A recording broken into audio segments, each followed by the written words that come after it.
السلام علیکم ورحمۃ اللہ وبرکاتہ۔ امید ہے آپ سب خیر و عافیت سے ہوں گے۔ محرم الحرام کا مہینہ چل رہا ہے۔ 9 اور 10 محرم کے روزے کی شرعی حیثیت کیا ہے؟ کافی لوگ پوچھتے ہیں کہ محرم کا روزہ کب رکھنا چاہیے اور محرم کے روزے کتنے رکھنے چاہیے اور محرم کے روزے کی فضیلت کیا ہے۔ تو اس سلسلے میں آپ حضرات کے سامنے 2 فتوے پیش کر رہا ہوں، جن میں سے ایک مادر علمی دارالعلوم دیوبند اور دوسرا بنوری ٹاؤن کراچی کا فتویٰ ہے۔ ان دونوں فتووں کو سن کر کے آپ کی بات اچھے سے سمجھ میں آ جائے گی انشاءاللہ تعالی۔ آپ سے گزارش ہے آپ ویڈیو کو مکمل آخر تک سماعت فرمائیں۔ سب سے پہلے میں آپ حضرات کے سامنے بنوری ٹاؤن کراچی کا فتویٰ سوال اور جواب کی روشنی میں پیش کر رہا ہوں، آپ اس کو اچھے سے سماعت فرمائیں۔ کسی نے سوال کیا ہے 9 اور 10 محرم کے روزے کی شرعی حیثیت۔ اس کا جواب یہ ہے، عاشورہ کا روزہ رسول اللہ صلی اللہ علیہ وسلم کے قول و عمل سے ثابت ہے۔ اس کی فضیلت بھی احادیث مبارکہ میں وارد ہے۔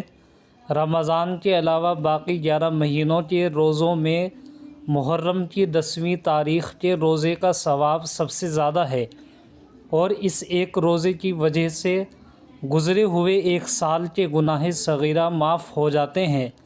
البتہ جب رسول اکرم صلی اللہ علیہ وسلم کو بتلایا گیا کہ یہود بھی عاشورہ کے روزے کا اہتمام کرتے ہیں، تو رسول اکرم صلی اللہ علیہ وسلم نے آئندہ سال عاشورہ کے روزے کے ساتھ 9 محرم کو بھی روزہ رکھنے کی خواہش کا اظہار فرمایا تھا، جس کی بنا پر فقہائے کرام نے عاشورہ کے ساتھ 9 محرم کے روزے کو مستحب قرار دیا ہے، اور مشابہت یہود کی بنا پر صرف عاشورہ کا روزہ رکھنے کو مکروہ تنزیہی قرار دیا ہے۔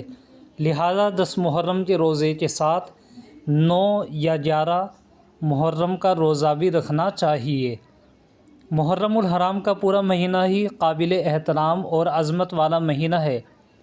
یوم عاشورہ کے علاوہ اس پورے مہینے میں بھی روزے رکھنے کی فضیلت احادیث میں وارد ہوئی ہے، اور آپ صلی اللہ علیہ وسلم نے ماہ محرم میں روزہ رکھنے کی ترغیب دی ہے۔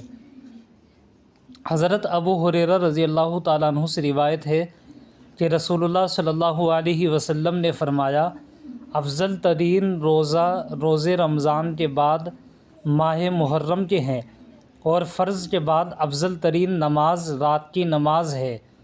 اسی طریقے سے ایک اور احادیث ہے جس میں لکھا ہوا ہے کہ حضرت عبداللہ بن عباس رضی اللہ تعالیٰ عنہما سے روایت ہے کہ آپ صلی اللہ علیہ وسلم نے فرمایا، جو شخص یوم عرفہ کا روزہ رکھے گا تو اس کے 2 سال کے صغیرہ گناہوں کا کفارہ ہو جائے گا، اور جو شخص محرم کے مہینے میں ایک روزہ رکھے گا اس کو ہر روزے کے بدلے میں 30 روزوں کا ثواب ملے گا۔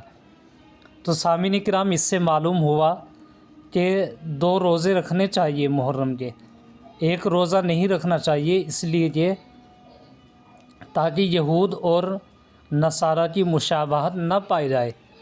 یا تو 9 اور 10 محرم کا روزہ رکھا جائے، یا پھر 10 اور 11 کا روزہ رکھا جائے، یعنی ایک روزہ اس کے ساتھ ضرور ملایا جائے۔ اسی طریقے سے اس کے بعد آپ حضرات مادر علمی دارالعلوم دیوبند کا فتویٰ بھی سوال اور جواب کی روشنی میں سماعت فرمائیں۔ مادر علمی دارالعلوم دیوبند سے کسی نے سوال کیا ہے، صرف اکیلا 10ویں محرم کا روزہ رکھنا آج کے زمانے میں کیا مکروہ ہے؟ جزاکم اللہ خیرہ۔ یہ تھا سوال۔ اس کا جواب یہ ہے کہ آج کل صرف 10ویں محرم کا روزہ رکھ لینا مکروہ تو نہیں ہے، البتہ 10ویں کے ساتھ 11واں یا 10 اور 11 ملانا یہ زیادہ بہتر ہے۔ فقط واللہ تعالی عالم۔ دارالفتہ دارالعلوم دیوبند۔